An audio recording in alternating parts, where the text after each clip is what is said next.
was very memorable because those 10 years I have encountered a lot of people who went in the church, and some of them have departed for some and different reasons.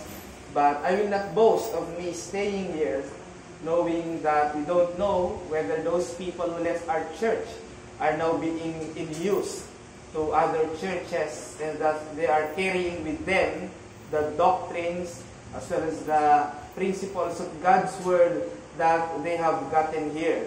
So me, being used by God humbly in this church for the last 10 years, and it's still continuing. I still don't know the future if I'll be continuing in the pulpit ministry in this church. We never know. God can use people and God can transfer people. But as long as I am here, the same passion of preaching the Word of God without compromise is still being heard by the lips of your servant. And yesterday also we have heard that our service must be to God alone.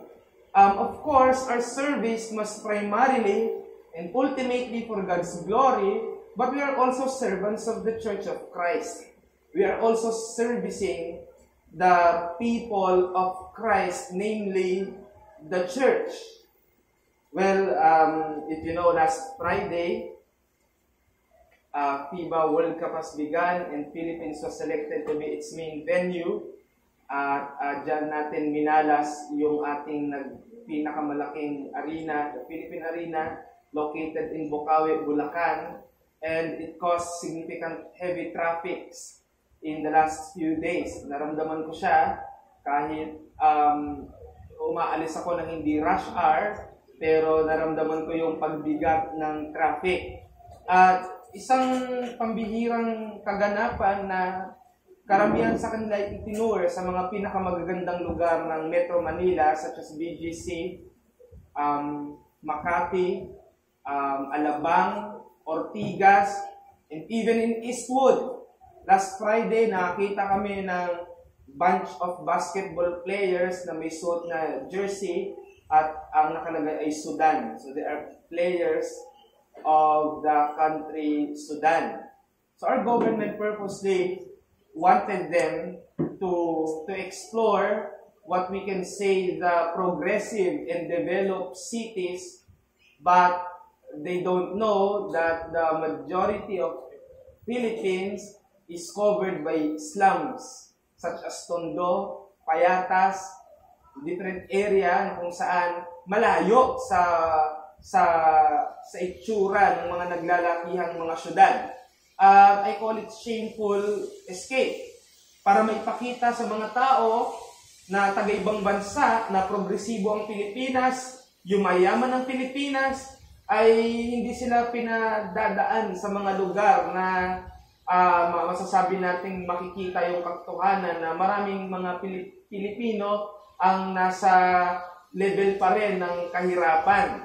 At ganyan din ang sitwasyon na kinalalagyan ni Lot at ng kanyang pamilya. Sila ay nagtatago sa magandang mga bagay na maaaring nasa Sodoma, ngunit hindi nila tinitingnan yung mas malaking banta sa kanilang pananatili sa Sodoma. At dito na nga may kita natin ibubuhos ng Diyos ang kanyang galit sa dalawang dakilang lungsod na ito, ang Sodoma at Gomora, at kung papaanong dahil kay Abraham, ililigtas ng Diyos si Lot at ang kanyang pamilya. Hindi natin pag-uusapan muna yung kanilang, yung nangyari sa asawa niya na naging pillar of salt, kundi doon muna tayo sa yugto na sila ay pinapatakas ng dalawang anghel na nakipagkita kay Abraham kasama si Yahweh, ngunit sa pagdating ng dalawang anghel na to sa Sodoma, nung kinatagpo nila si Lot, wala na si Yahweh, kundi yung dalawang anghel na lamang na isinugo para iligtas si Lot at ang kanyang pamilya. Nanyaw kayong buksan ang mga Biblia sa aklat ni Moises na tinatawag na Genesis. Ang babasahin natin ay Kabanata 11, talata 1 hanggang 22. Nabasa na ito sa Tagalog, kaya babasahin ko na ito sa ESV. The two angels came to Sodom in the evening, and Lot was sitting in the gate of Sodom. When Lot saw them, he rose to meet them and bowed himself with his face to the earth, and said, My lords, please turn aside to your servant's house, and spend the night and wash your feet. Then you may rise up early and go on your way. They said, No, we will spend the night in the town square. But he pressed them strongly, so they turned aside to him and entered into his house. And he made them a feast and baked unleavened bread, and they ate. But before they lay down, the men of the city, the men of Sodom, both young and old, all the people to the last man, surrounded the house. Verse 5, And they called to Lot, Where them out to us?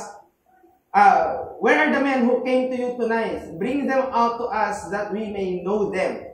Lot went out to the men at the entrance, shut the door after him, and said, I beg you, my brothers, do not act so wickedly. Behold, I have two daughters who have not known any man. Let me bring them out to you, and do them as you please.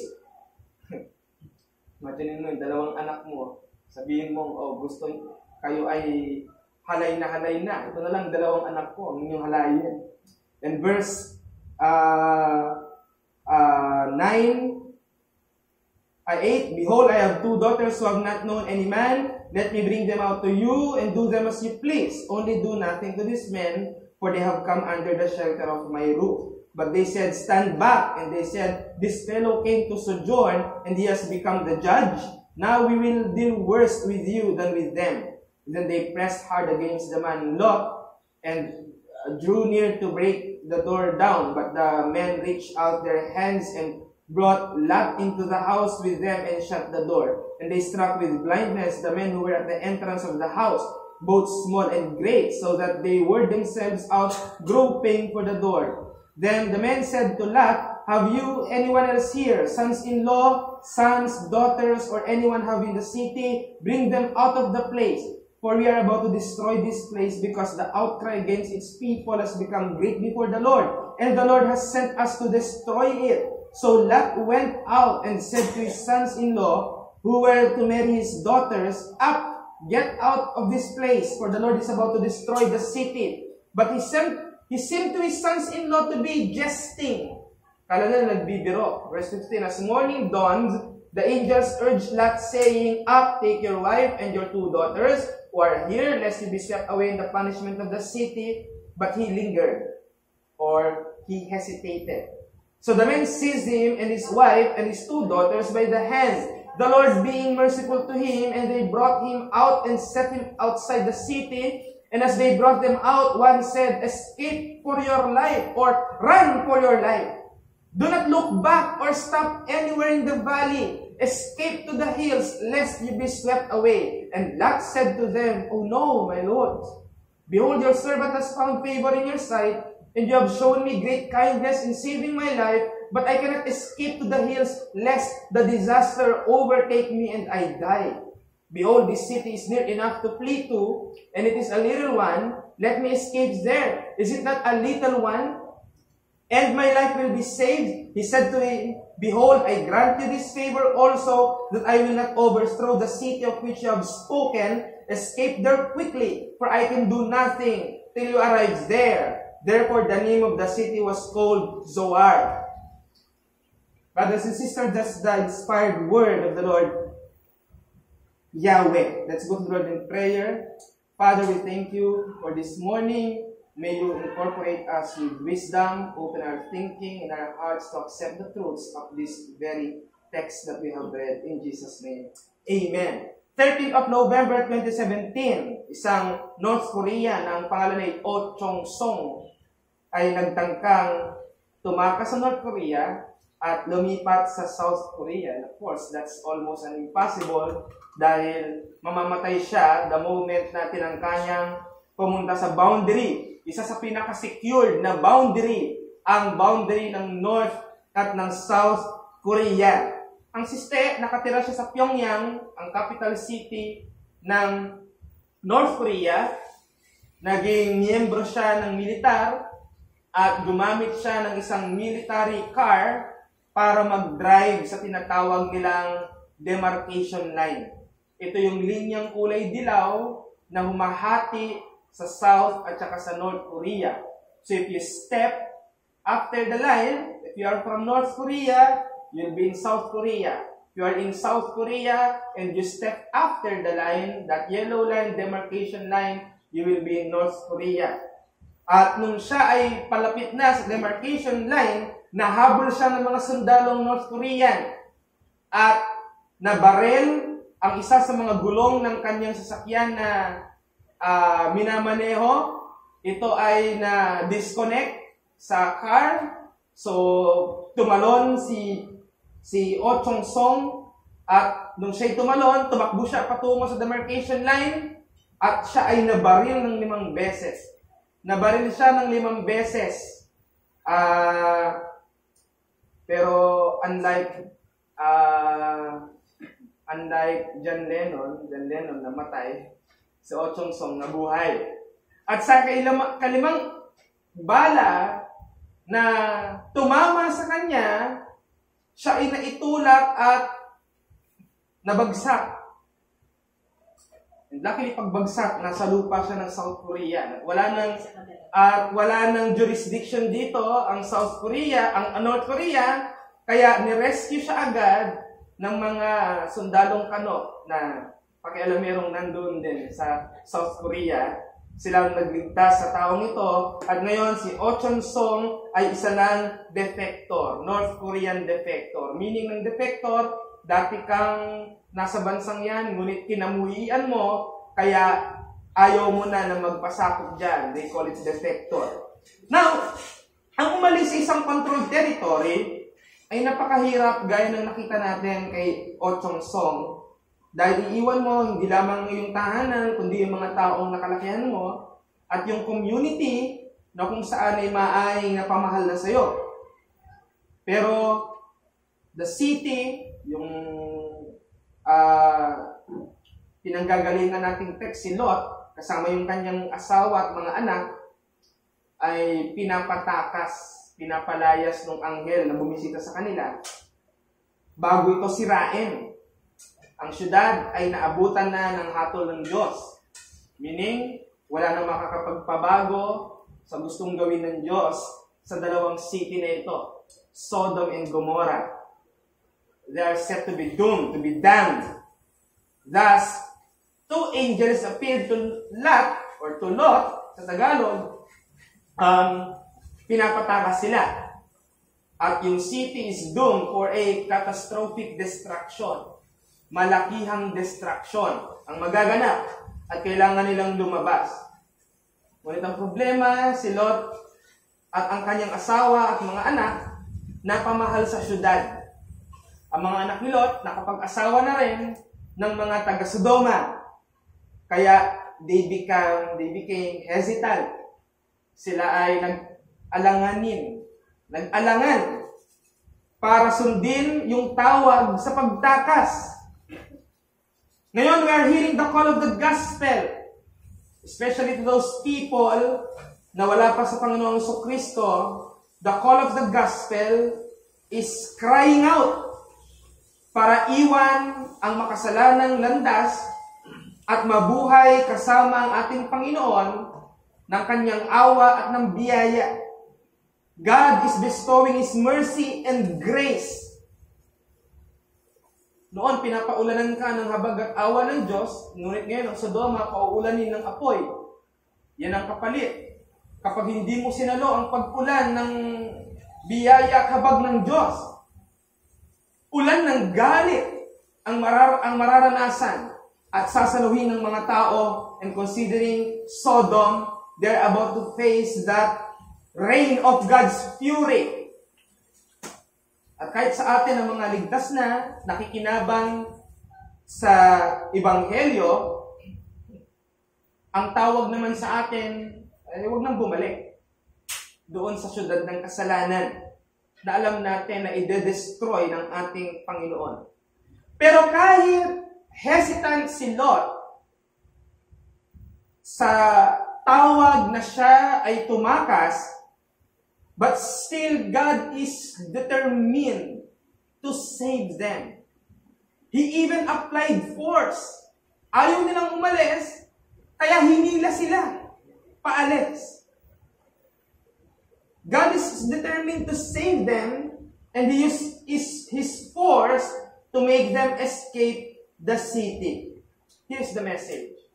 Even in the midst of God's fury over our sinfulness, His first action is to rescue His people before His judgment.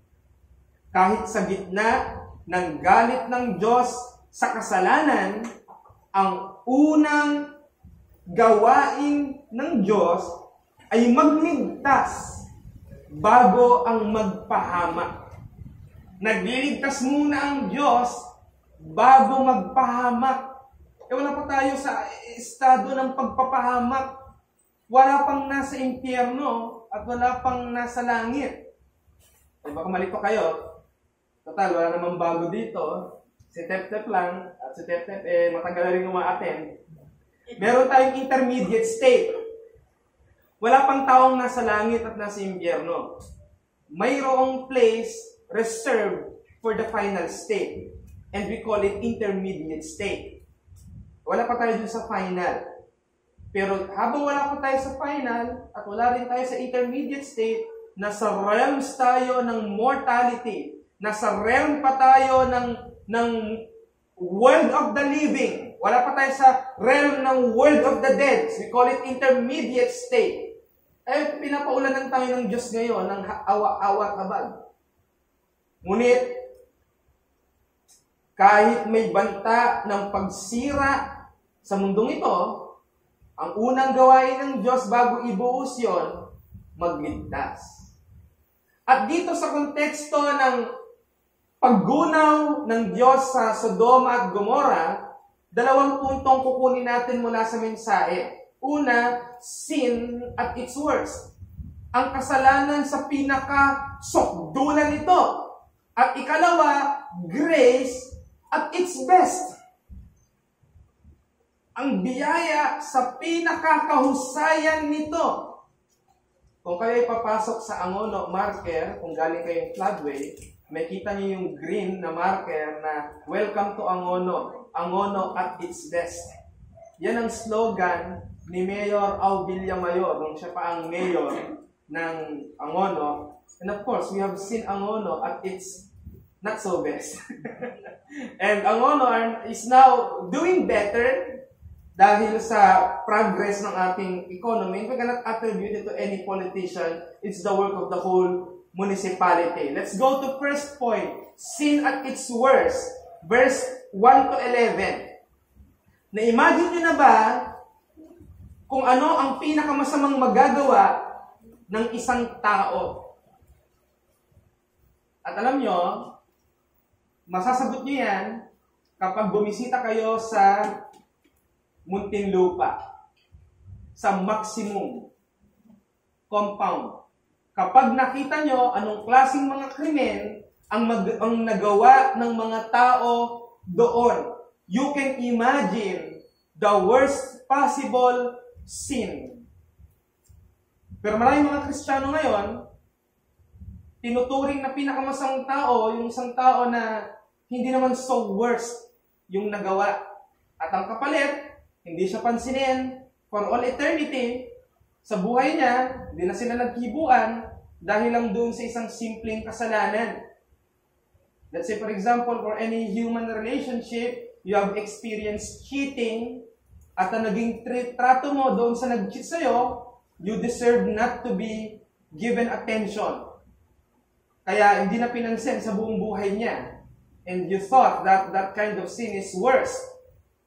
Pero marami pang mga klase ng kasalanan na you can imagine na meron palang makakagawa nito. There was once a Japanese person na in love sa kanyang classmate na Dutch. I believe you have heard this story. So in-invite niya yung kanyang Dutch classmate sa kanyang bahay para gumawa ng assignments.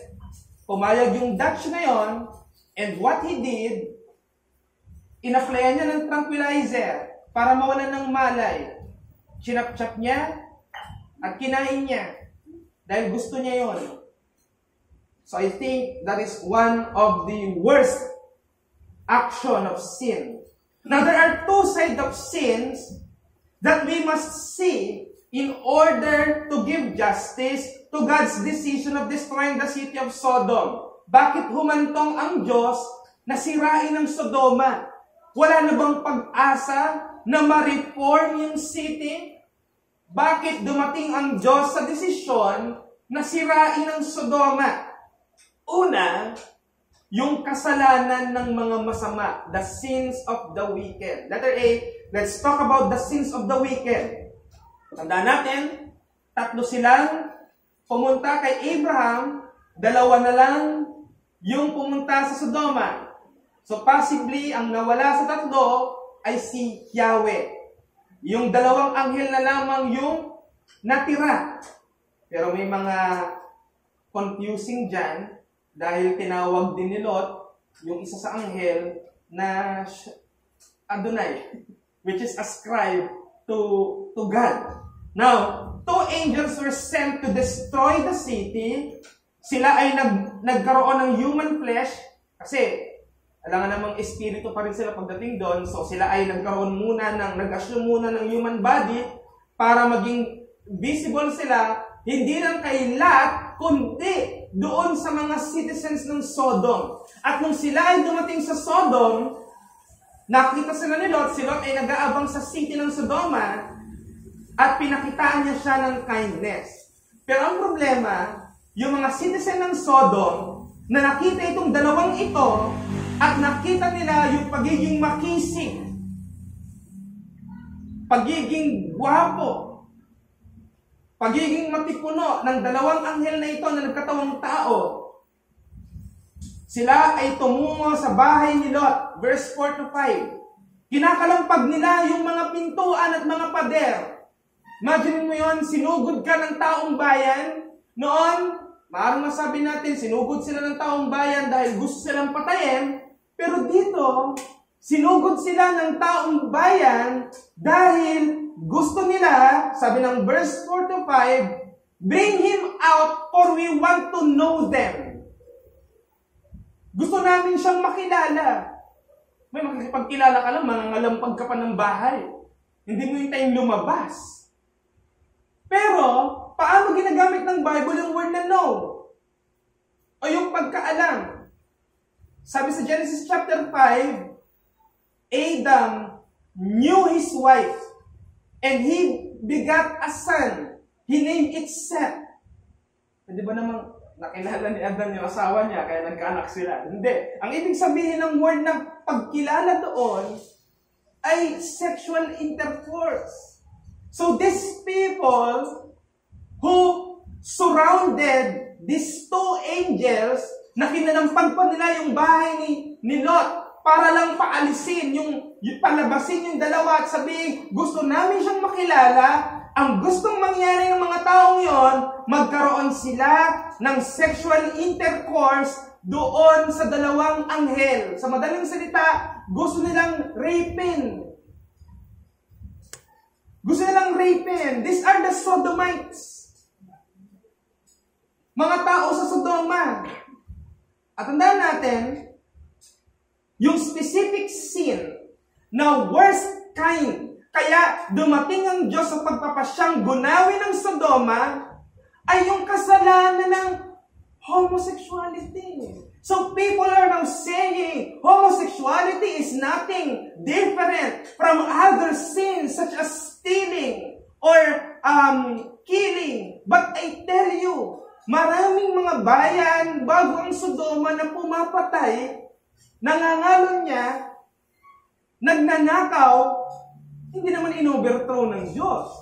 Pero yung klase ng kasalanan na meron ng Sodoma, nakita natin is homosexuality, and God was very displeased, and He came to a judgment to overthrow them.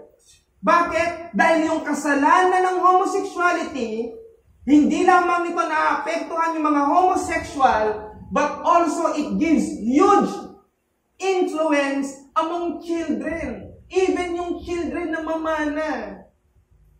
Imagine, ang isang basurang bansa ngayon, ang Amerika, ang anak bibilhan ng boss Barbie at laruang panlalaki, baril-barilan, para hayaan niya ang anak niyang pumili ng gusto niyang gender? What kind of sorcery is that?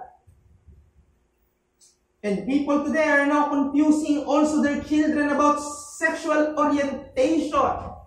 Sabi ko nga, they're leaving to their children on what gender they prefer to have. The point is that the worst act of man's sinful nature, hindi mismong homosexuality yung tutukuyin natin.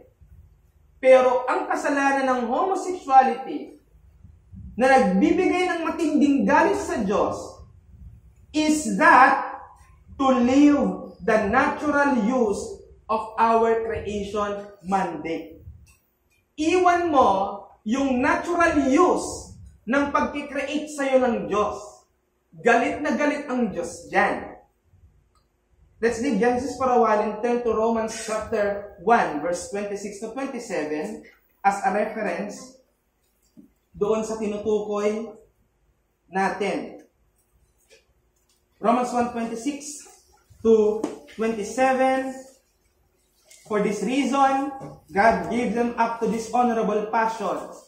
For their women exchanged natural relations for those that are contrary to nature. And the men likewise gave up natural relations with women and were consumed with passion for one another, men committing shameless acts with men, and receiving in themselves the due penalty for their error. See, there is this student who was accused of watching pornography. A male student. And there is this window in their toilet na makakapanilip ka kung gagamit ka ng mataas na hagdan. So, curious yung mga classmates nila kung talaga bang nanonood ng pornography yung kanilang kaklaseng lalaki. And they were so shocked. When they saw, first, they confirmed he is watching pornography. But what made it worse is that the video content that man is watching is men. Mga lalaki. Which, hindi na nila kayang ma-address yung kanilang kaklase dahil pag nalamang na nakita namin nanonood ka, the next is, alam mo rin kung ano yung pinanood ko, na hindi ko naman nire-reveal na ako ay bakla. So you see, makakita kayo ng difference. Ang reaction nila pag na-confirm na nanonood ng pornography pero he is watching a woman being naked, hindi ganoon kabigat. Aminin natin o hindi. Hindi ganoon kabigat ang magiging dealing.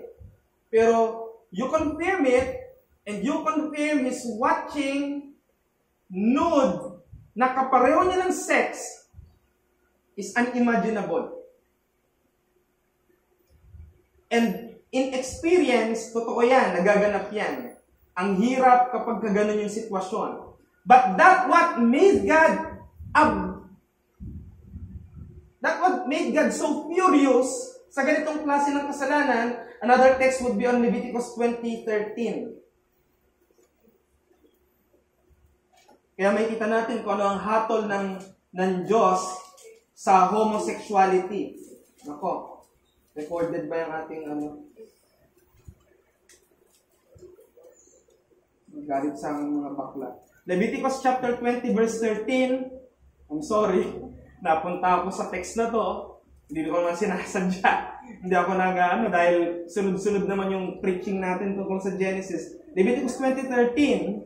If a man lies with a male as with a woman, both of them have committed abomination. At sabi dyan, they shall be surely put to death. Their blood is upon them. Ang hatol ng Diyos sa nagpa-practice ng homosexuality, mamatay. You have this very abominable person named Luca Pura Vega. and he described himself to be a drag queen. Ginaya niya ang itsura ni Kristo sa mga rebulto ng Katoliko. Hindi ako Katoliko, hindi ako sumasang-ayon rin doon. Ginagaya niya yung itsura ng rebulto ni Jesus at kinanta niya yung Ama Namin na rock version at remix. At ginawa niya sa loob ng bar. Now, because Philippines is so conservative nation, maraming nag-react.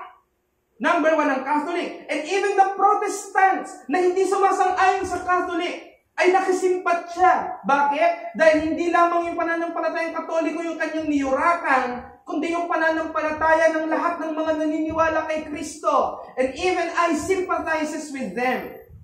Now, a lot of cities and municipalities in the Philippines declared him persona non grata. Anong ibig sabihin nun? Ban siya sa mga lugar na yon. At isa sa mga nagban sa kanya, Manila. At nung dumadami yung mga cities or locals na nagbaban sa kanya, sabi niya, what did I do wrong? Tell me. Para magkaroon tayo ng dialogue. At nung dumami, bigla na naman siyang nagsalita, sige lang, damihan niyo pa, parang ganun. Hindi daw natin ay intindihan yung drug act. Pero ngayon, humingi na siya ng tulong. Bakit? May mga kasong nakasampa sa kanya sa ginawa niyang pag-o-offend sa religion ng karamihan sa mga Pilipino. So you see, if I were him, I must be so grateful na ang nararanasan lang niya ay persona non grata. Dahil ang tunay na hatol dapat sa kanya, mamatay. At yan ang sinasabi sa Leviticus chapter 20 verse 13. Kinakaawaan ka pa ng Diyos kahit galit sa iyo ang mga tao dahil niyurakan mo ang relihiyon. Ngunit ang dahilang siya'y buhay pa rin hanggang ngayon at naririnig niya ang galit ng mga Kristiyano tungkol sa ginawa niya, tumatawag sa kanyang magsisi yun.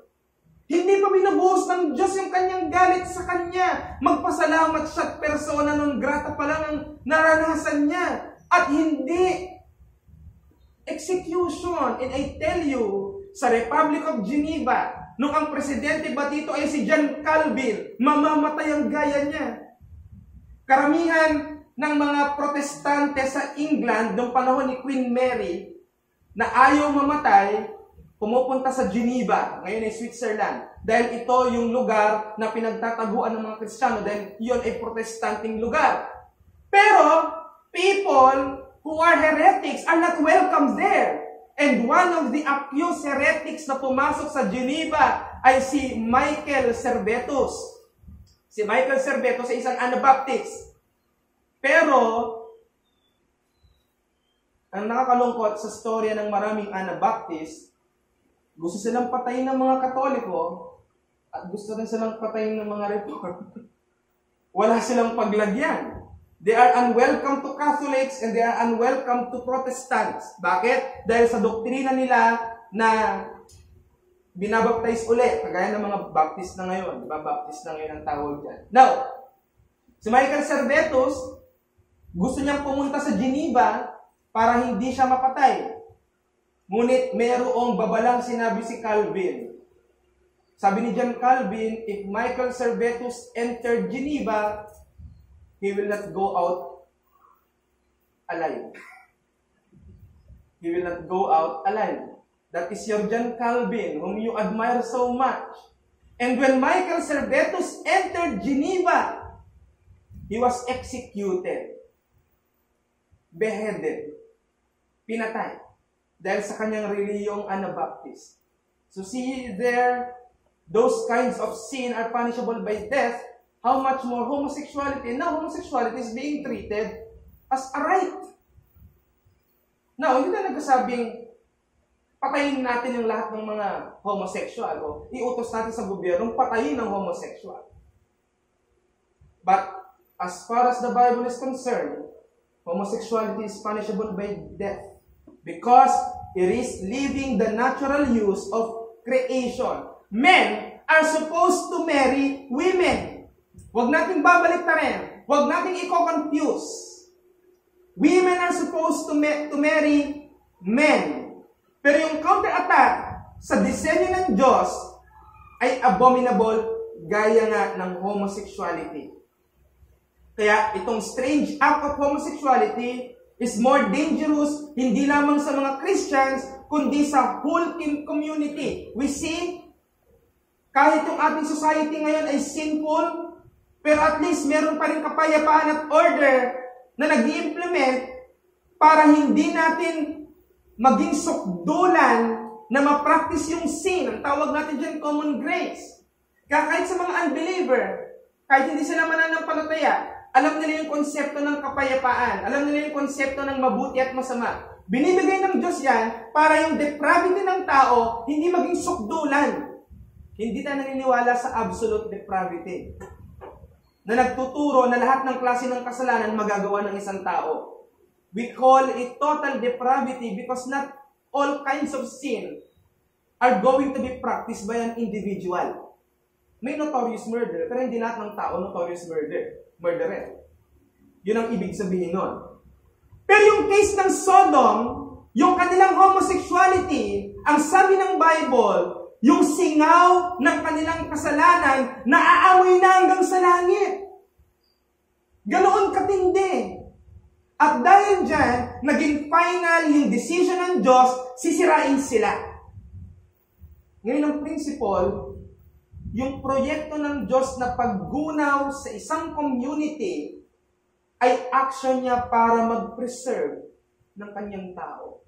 Ayaw niyang mahawaan yung kanyang mga tao, so ang naging decision niya is to destroy this wickedness. You see, God's project of destroying people is for the preservation of His people. Pero iwanan natin yung kasalanan na ginawa ng mga homosexual sa Sodoma. Yung letter B, yung sins ng righteous. Righteous na. Pag-uusapan natin dito, si Lot. Anong klaseng kasalanan ang ginawa niya na makikita mong kaya palang magawa ng isang Kristiyano to? Verse 6 to 8. Si Lot, bagamat siya yung nag-iisang righteous sa city, siya ay nagkasala pa rin. Bakit? Nung yung mga tao sa Sodoma na hinabol siya at kinalampag yung bahay niya para paalisin yung dalawang anghel at hindi niya kinakaya yung pressure, magigiba yung bahay niya dahil doon. So ang sabi pa ng mga theologian, sa sobrang lakas ng pangangalampag, yumayanig yung bahay. At nagkaroon ng tension between Lot and his family kung paano na ito i-address. Kaya ang ginawa ni Lot, yung worst decision para lang makatakas dun sa sitwasyon. At marahil magagawa rin to ng mga tao na kung saan hindi kayang i-handle yung pressure sa buhay. Hindi na-handle ni Lot ito. Ang ginawa niya, dahil siya ay being surrounded by an environment of people na lawless or nagka-practice ng iniquity at walang takot sa Diyos, siya ay humantong sa punto ng pagdidesisyon na kung saan ang naging solution niya,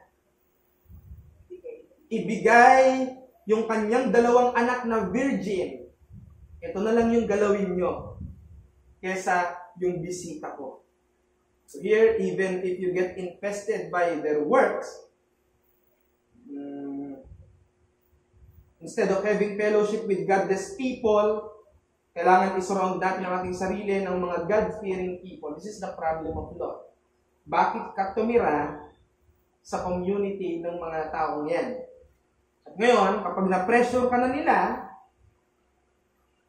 wala kang solusyon na matino. Ang ginawa ni Lot, wag lang mahawakan yung banal na dalawa na bisita niya, anak ko na lang. Magagawa niyo ba kayo sa kapatid niyo? Ito na lang, virgin pa yan. So you see, sa Pilgrim's Progress, si Christian, hindi niya naisip na mayroon pang better place sa kanyang kinalalagyan na lugar, yung city of destruction. Pero ang yumanig sa buhay niya, nung makilala niya si evangelist at na-discover niya na may better place pala sa syudad na kinalalagyan niya. So sinners believe their place in the earth are best. Kagaya ni Lot. Kala niya, wala nang better place sa Sodom, kaya siya tumira doon. But sometimes, fear to leave the place where we are used to live ay dahil hindi pa natin alam na meron parang better land. Pero now, we have been informed by the Bible, by the preachers, by the evangelists, and now, ina-urge tayo nito, kinakalampag tayo nito, na lisanin na yung ating makasalanang buhay. Now, different in the case of Lot because that was already considered as a man who knew God. Pero ang problema kay Lot, sabi ng mga tao ngayon, si Lot daw kasi ay backslider. I don't want to use the word backsliding. Inaccurate na siya sa ngayon kung paano ginagamit ng mga tao. Lot was guilty of spiritual declension. So, ang tawag kay Lot ay umalis, i-recover yung kanyang faith, pero we see, 2 beses siyang niligtas. Una, yung nagkagyera, nabihag siya. Hindi pa rin siya sumama kay Abraham. Pangalawa, ito, pagkatapos, hindi pa rin siya sumama kay Abraham. At ang pinakamasama pa nito, di ba may 2 anak si Lot? May 2 anak siya eh. Sumama ba yung mga asawa ng anak niya? Hindi sumama. Kasi akala na nagbibiro lang. Kaya ang nandoon lang, si Lot, asawa niya, 2 niyang anak. Yun lang yung mga naka-escape. Nung si Lot ay nakaligtas na at ang 2 anak niyang babae, natakot yung 2 anak niyang babae na hindi na dumami yung kanilang lahi. Nilasing nila ang tatay nilang si Lot, at sumiping sa kanya. So, taglay-taglay pa rin nung mga anak ni Lot ang kultura ng Sodoma. At ang naging neglect ni Lot ay alin? Hindi niya in-evangelize at kinuruan ng Kristiyanong pananampalataya ang kanyang pamilya. Kaya si Lot ay isinulat sa Bible bilang tanda na ito yung mga klase ng tao ng Diyos na huwag mong gagayahin. So what a shameful illustration of your name in the Bible. You are written to be a warning. Unlike sa kanyang tsuhi na si Abraham, na ang portrayal sa scripture is righteous, obedient, but Lot is contrariwise. Pero kahit ganun pa man, si Lot ay nanatiling tragic ang kanyang buhay, hindi sumusunod sa Panginoon, but grace is still working in him, and we can see the display and demonstration of grace at its best. And that's our second point in verse 12 to 22. Grace is more appreciated when the heaviest of sin is forgiven. Although the sins of Lot and his family were shown, God's grace has always been available to them. Paano pinakita ng Diyos ang kanyang biyaya sa kanila? Una, by sending a Savior. Nagsugo ang Diyos nang magliligtas sa kanila. At sino ang nagligtas sa kanila? Yung 2 anghel. Una, 2 mission ng anghel dito. Alin? I-destroy yung city at i-rescue si Lot. Ano po yung nauna? Dinestroy niya muna bago niligtas? O nagligtas muna bago nag-destroy? That is always been the chronological order of the redemptive plan of our triune God. To save His people first before giving His indictment to all people. And we see that the visitation of angels to Lot's wife, they told them to run for their lives. Nag-hesitate pa si Lot. Ayaw pa niya. Bakit? Tinitingnan niya yung asawa niya, tinitingnan niya yung mga anak niya, ayaw umalis. So, kinonsider niya yon. Teka, alam naman ni Lot, dapat siyang umalis. Alam niya na galit na yung Diyos. Pero despite of his knowledge of God's fury, ang tiningnan pa rin niya, pamilya niya. Yan ang problema ng madaming mga Kristiyano. Malinaw sa kanila ang demand ng gospel. Pero pag sila'y tumingin sa kanilang mga anak, sa kanilang mga kapamilya, araw ng linggo, at alam mo na ang demand sa'yo bilang parent or bilang Kristiyano sa pamilya, ay hilain sila patungo sa iglesia. I am not excluding myself because I am also guilty to that. But I have to preach this.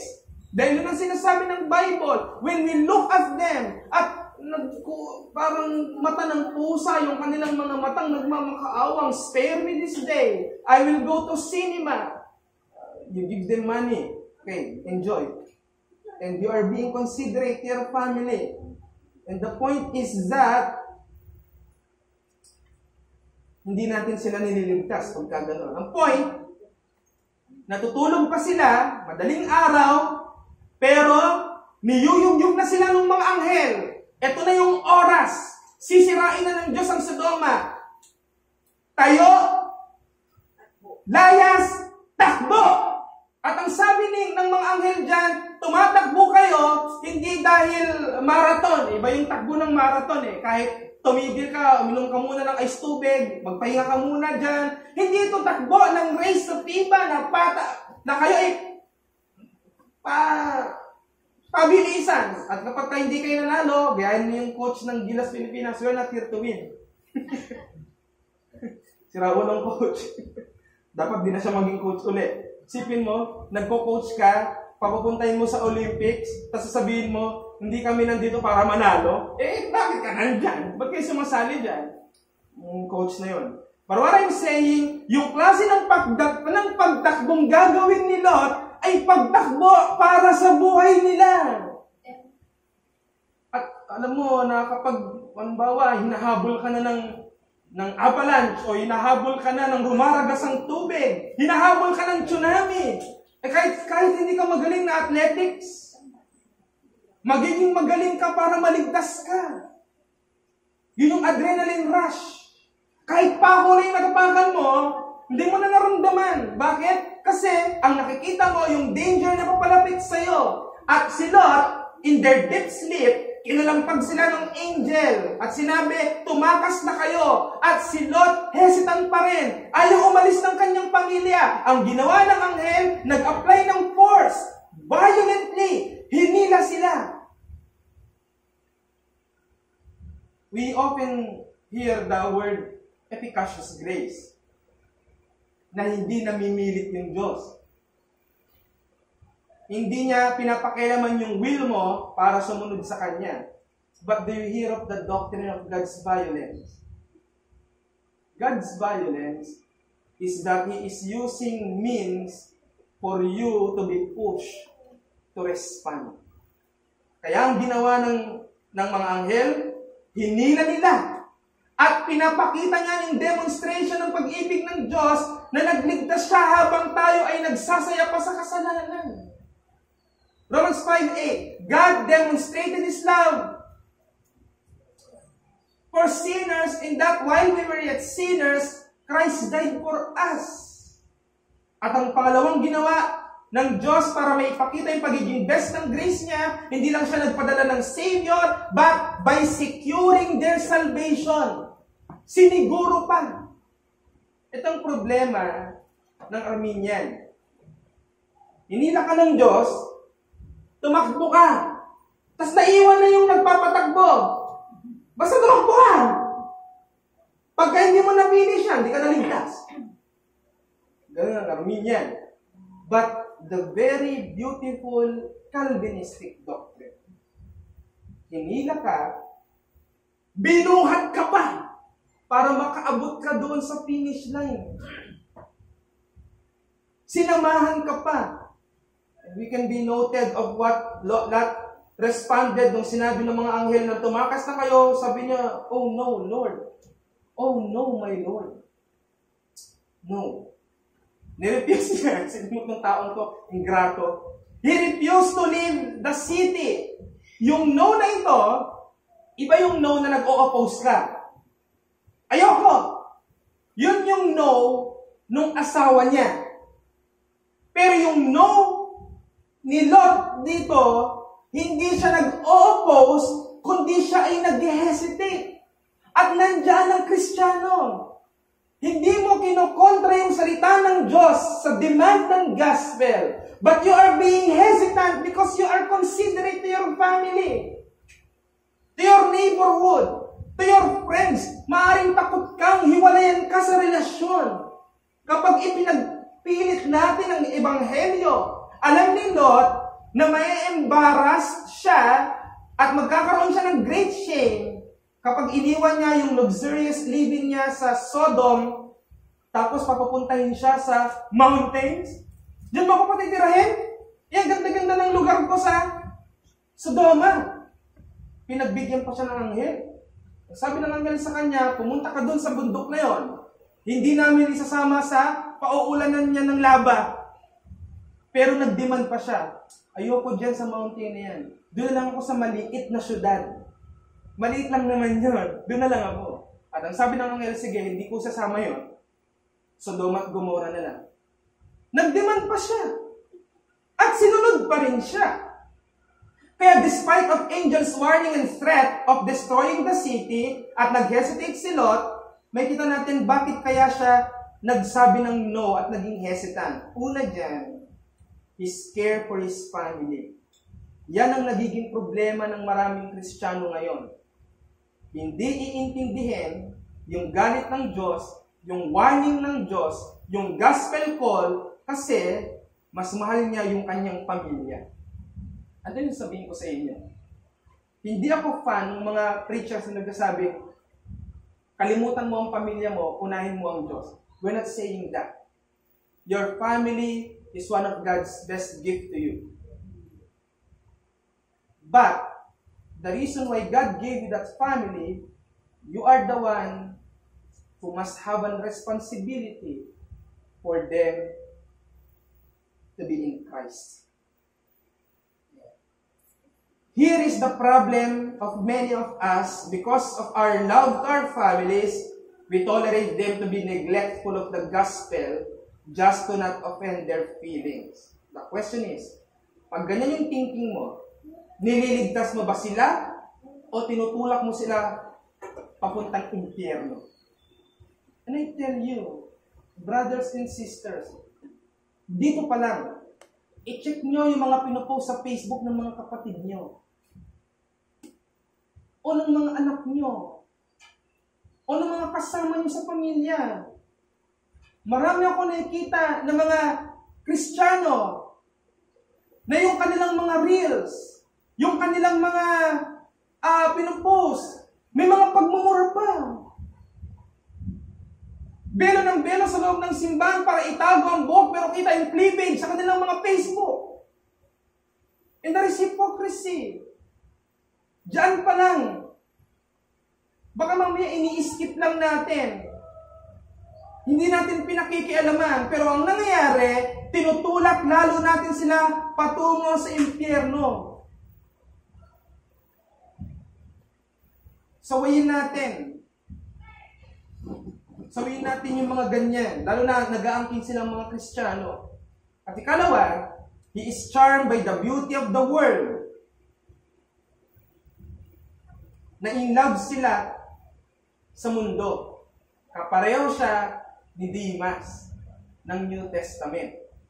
Kaya kahit sinabi na ng Diyos na sisirain ang Sodom, hesitant pa rin siya.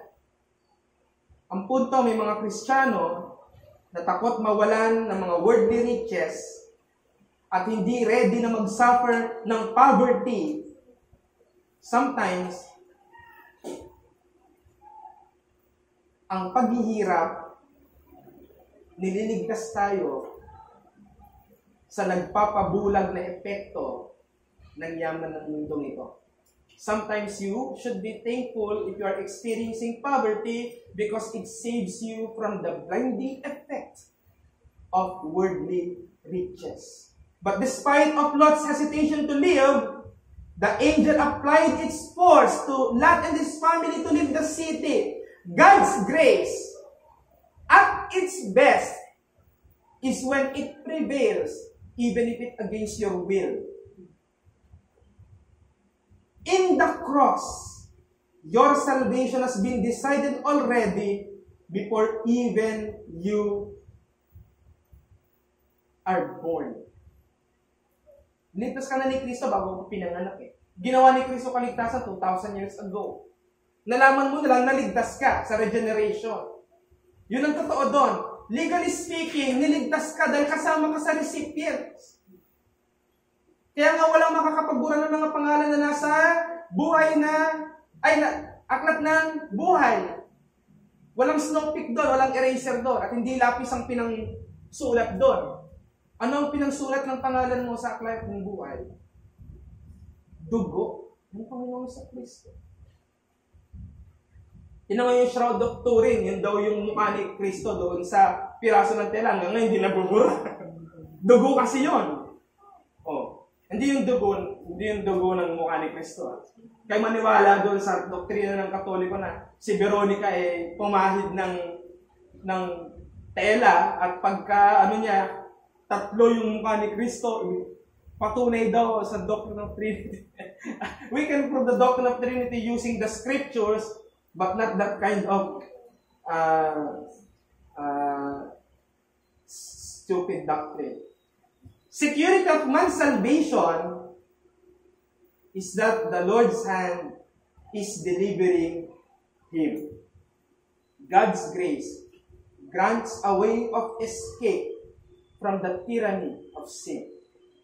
If we can liken ourselves to the situation of Sodom, God is calling out through the gospel to leave the world of sin and go to that refuge city, the church, na tutulong sa iyo para makapamuhay ng banal sa harapan ng ating Panginoon.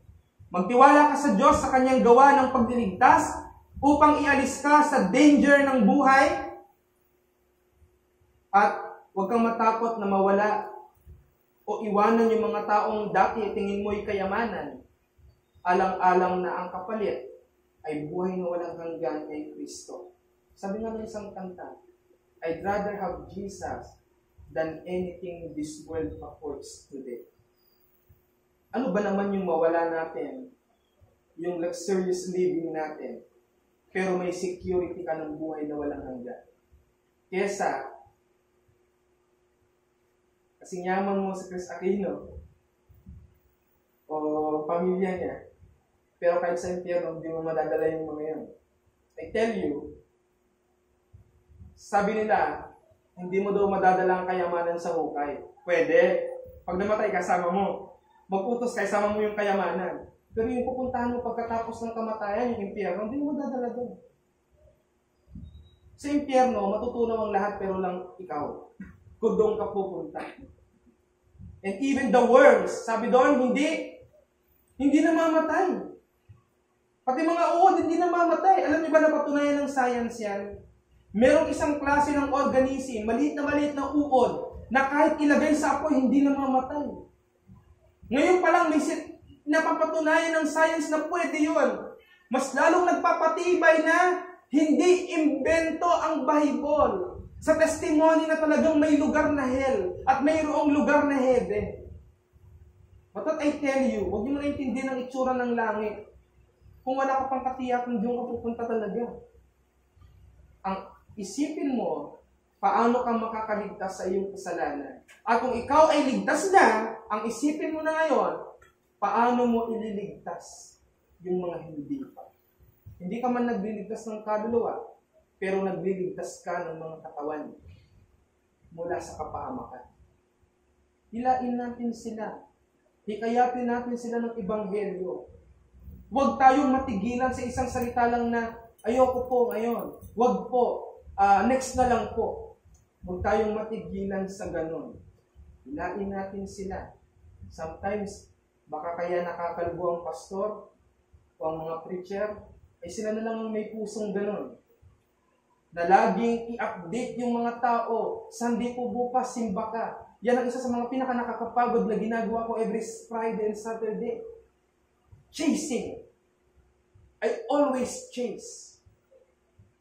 Lalo na dun sa mga bago, I always chase them. But imagine if a church has lack of passions for soul, even among the members, paano nga naman madadagdagan?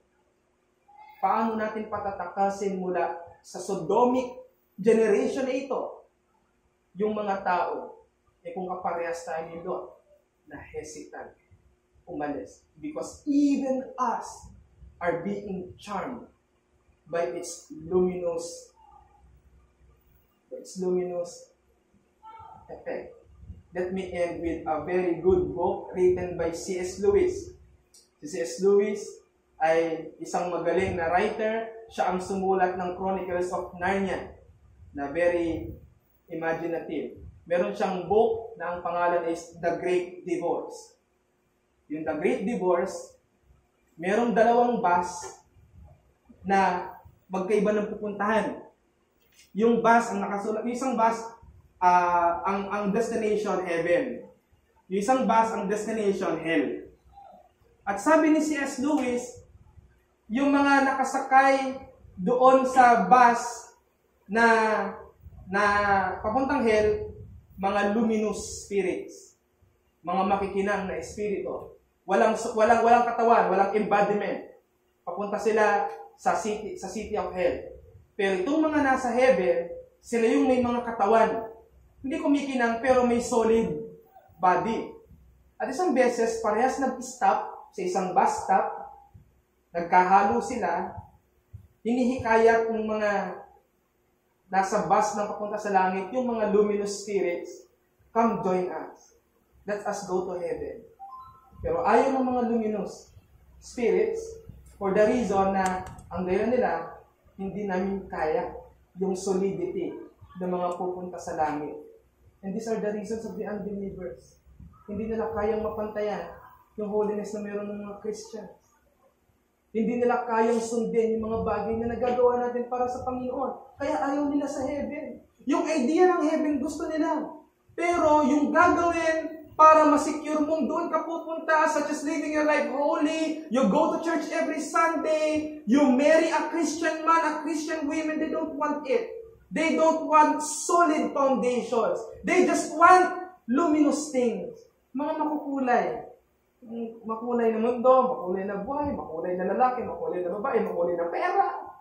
Kung ang kulay ng pera mo laging orange, walang gusto magpakasal sa'yo, kailangan luminous, may blue, may violet, iba-iba kulay. Yan ang gusto ng mundo. So the reason why they don't want to go to heaven is because they cannot even stand with the solidity of Christians. But even so, pull them up. Let us pull them up. Let us encourage them to ride that bus that goes to heaven whilst we live. Your prayers are okay for them, but prayers without works is dead. Prayer is an act of faith. So prayer without works is dead. So accompany your prayer with claiming that that prayer will be answered, hence, you are taking action. Ang Diyos ay nagliligtas ng kaluluwa, magliligtas ako ng katawan. Paano mo gagawin yon? Hilain sila every Sunday, continuously, constantly evangelize the gospel to them, train them, and teach them. At hindi yung tayo yung mismo na-charm sa riches ng mundong ito. Sorry for the overtime, but I need to finish the outline. Next week, we will be preaching. About don't look back. Ito na yung actual na pagsisave. At ang pag-aaralan natin, anong klaseng tao yung asawa ni Lot na lumingon. And even si Jesus ay may babala. Remember, Lot's wife. Meron siyang ganung sinabi sa Gospels at titingnan natin dahil sometimes yung kagaya ni Lot, nakaka-enjoy din ng mga means of grace gaya natin. Nakakasama sa loob ng simbahan. Pero at the end of the day, lilingon pa rin pala sa pinanggalingan. At ititigas sila at mamamatay sa katigasan ng kanilang mga puso. Ano nangyari doon sa asawa ni Lot? Naging pillar of salt. Naging haligi na asin. I-search sa YouTube, na-discover na yon. Itsura mismo ng tao na nasa plains ng dating Sodom. At nakatayo siya doon. Nakatingin yung mukha niya doon sa Sodom. Another biblical records that signifies that the history of Genesis are not made up, but these are true accounts of history. Let's close in prayer. Maraming Diyos, salamat po sa hapon na ito na pinagkaloob niyo sa biyaya ng aral na nakuha namin mula sa katigasan ng ulo ni Lot. At kahit po siya ay nasa yugto ng katigasan ng ulo, hindi ito na nagpabago sa inyong layunin na siya po ay iligtas at naranasan pa rin niyang inyong kaligtasan. Bagamat sa mga susunod na yugto ng kanyang buhay, nakita kung paano naging miserable pa rin ang kanyang buhay, pero nakita rin po namin kung paano ikaw ay nagliligtas sa mga pagkakataon na yung mga anak ay talagang wala nang pupuntahan at hindi rin kayang iligtas ang kanilang mga sarili. Salamat dahil nagpapakita na kahit sa worst of our sinfulness, your grace will be best. At madadaig ito. Gaya nga po ng sinasabi ng kasulatan, if our sin abounds, your grace abounds even more. Your grace abounds more and more. At nagiging predominating ito sa aming pagkamakasalanan. Salamat po. At sana tawagin kami niyan at hamunin kami na magsipag sa pag-ibanghelyo. Yamang kami rin po ay naging matigas ang ulo bago kami tumugon sa paanyaya ng banal na Espiritu sa kaligtasan. Maraming salamat, Ama, at nawa ang pagtugon namin sa himno ay maging totoo sa aming puso na tinatanggap namin ang katotohanan na may tagubilin ka sa amin na kung saan ay magligtas ng mga tao, hindi ng kanilang mga kaluluwa, kundi ng kanilang mga katawan na habang kami nananalangin na sila yung maligtas, ay may nagagawa na kami para ilayo sila sa nakapanglalason ng mga katuruan, filosofiya at gawa ng mundo nito na magdadala sa kanila sa kapahamakan. Maraming salamat, Ama, at ang dalangin sa mga Jesus. Amen.